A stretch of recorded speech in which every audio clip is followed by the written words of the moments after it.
Hablaremos de antiguas asociaciones de ladrones. Escribió, sería mucho mejor decir, Voltaire. De todas las codicias del bien ajeno, ninguna se revela de una manera más manifiesta que la que demuestran asociaciones de individuos que se proponen juntar su inteligencia y habilidad con el objeto de robar al prójimo. El bandolerismo, que era el robo a mano armada que cometían hombres reunidos y sometidos a la voluntad de un jefe, era un fenómeno muy difundido. Estas organizaciones presentaban distintas jerarquías. Teodoro de Sicilia ha referido que cuando un egipcio quería entregarse al robo, no tenía más que enfrentarse al jefe de partida y alistarse. Y desde ese momento el bandolero trabajaba por cuenta de su jefe, a quien debía llevarle todo el producto de su trabajo. A cambio, el jefe le daba unos ciertos beneficios, incluso una prima, un anticipo, y desde luego se dictaban terribles castigos contra los afiliados poco escrupulosos que retenían parte del botín para sí. Es curioso que aquellos ladrones abogaran por el carácter absoluto e inviolable de la propiedad, pero solamente una vez que la propiedad caía en sus manos. Ah, claro. Es decir, la propiedad es sagrada, pero cuando la tengo yo. Qué peor. Cuando la tiene otro, no, y se la robo. La persona que era víctima de un robo en el Egipto clásico, no dice aquí en qué momento de la amplia historia del Egipto, pero bueno. Digo, cuando un egipcio era víctima de un robo, se dirigía a los jefes de las partidas de ladrones, describía la clase de objeto robado. Miren, me afanaron un objeto así y así. Definía también el lugar, la situación del robo, y mediante el abono de la cuarta parte de su valor podía recuperarlo. Bien. En la India parece que existían muchas cuadrillas de salteadores. En un apartado de un código se reclama que los reyes se dediquen con la mayor solicitud a castigar todo atentado contra los bienes personales. Y hay incluso consejos prácticos.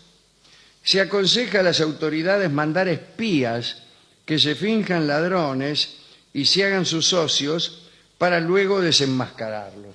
Esto se sigue haciendo, incluso prescindiendo de la última parte.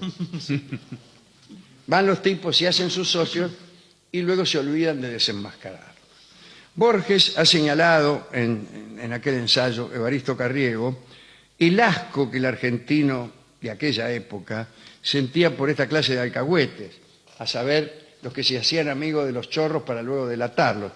Dice Borges que para los argentinos, al menos los de aquel tiempo, la amistad era sagrada y la delación el peor de los delitos. En la India se acostumbraba a seguir la tradición familiar. Cuando vos eras hijo de un chorro, seguías chorro. En realidad, en la India la inmovilidad social era proverbial.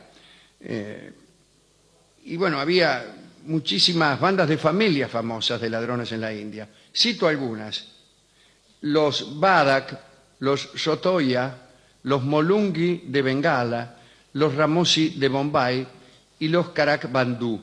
Entraban a robar joyas, hacían túneles, se metían en los ginaseos, ¿no?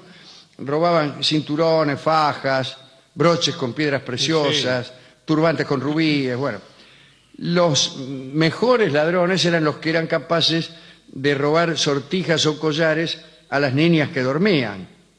Incluso si podías sacarle un collar o un anillo sin que la chica se despertara, te nombraban jefe, te nombraban.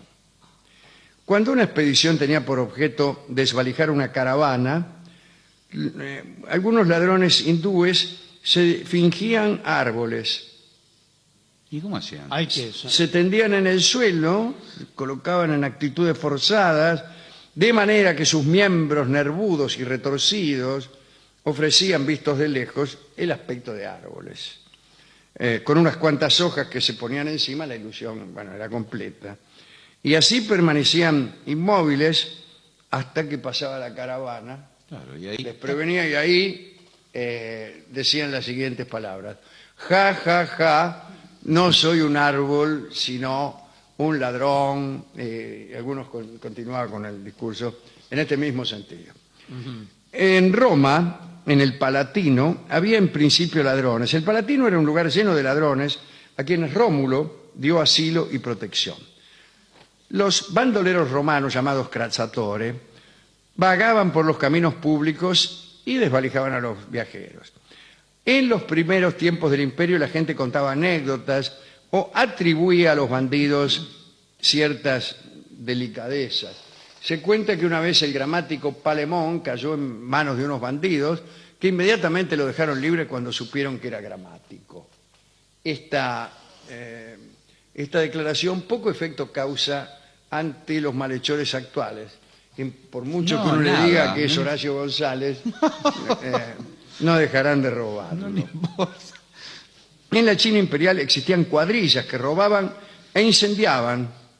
Existían varias asociaciones con extraños nombres: los jinetes que cortan el aire, langostas de vuelo rápido, los hermanos del sable cortante y la más conocida de Hancheu, que era la Asociación de Ladrones en Detalles.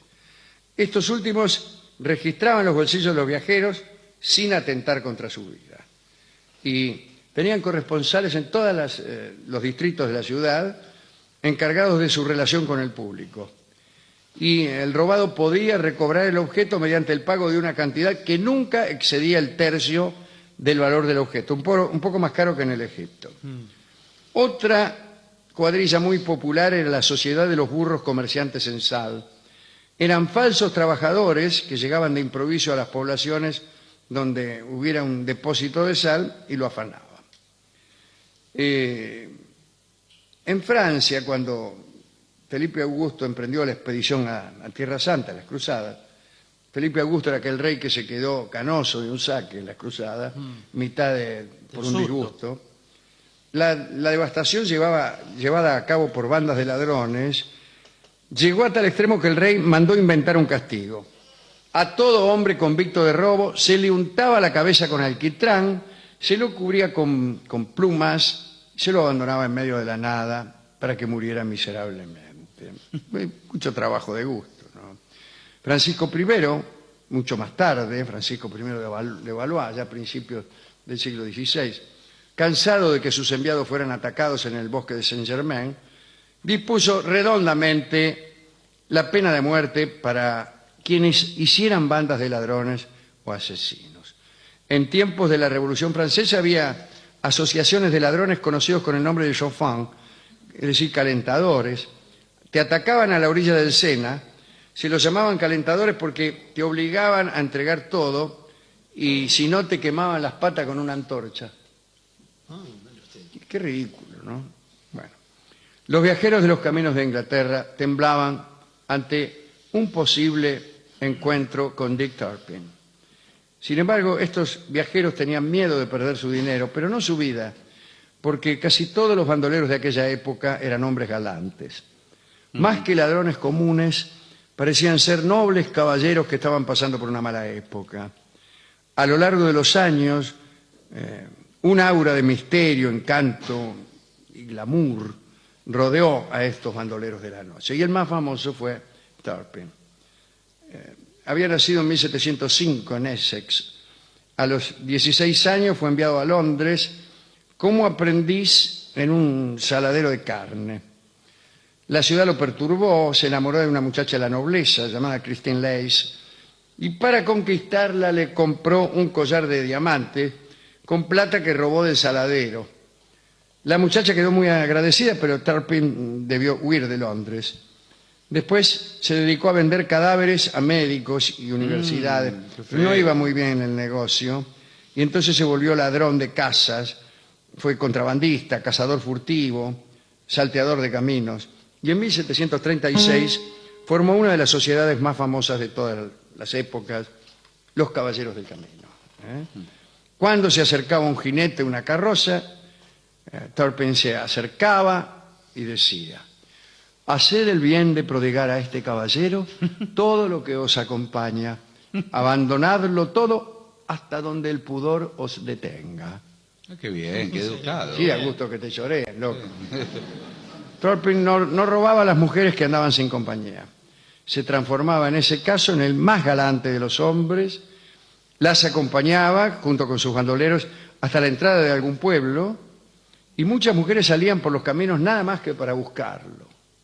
La vida de Turpin como salteador duró poco. Un día atracó a un comerciante de caballos de carrera y le afanó un caballo que había sido ganador. Después fue visto Turpin montando el caballo por la ciudad. Lo persiguieron, huyó, llegó a Yorkshire, donde se cambió el nombre por el de John Palmer, y allí se instaló junto a la aristocracia local y empezó a coquetear con las minas del lugar, ¿no?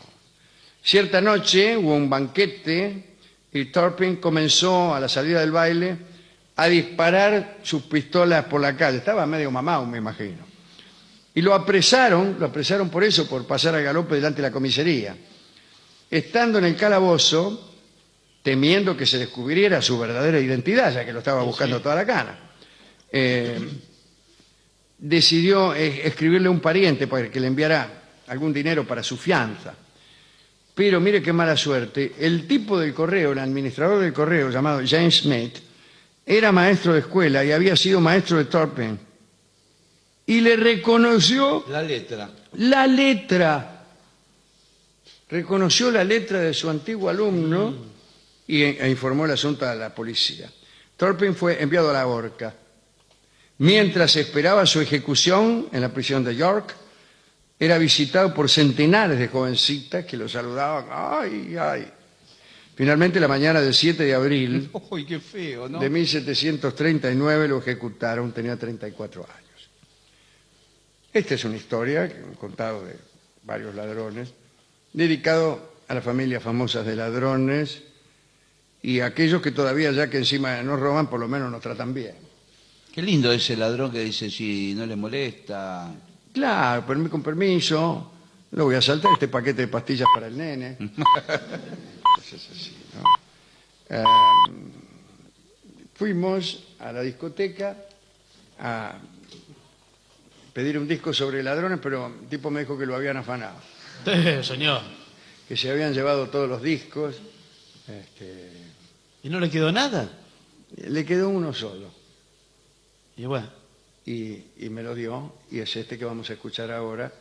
Mala Junta, Bueno, quedó. justamente compuesto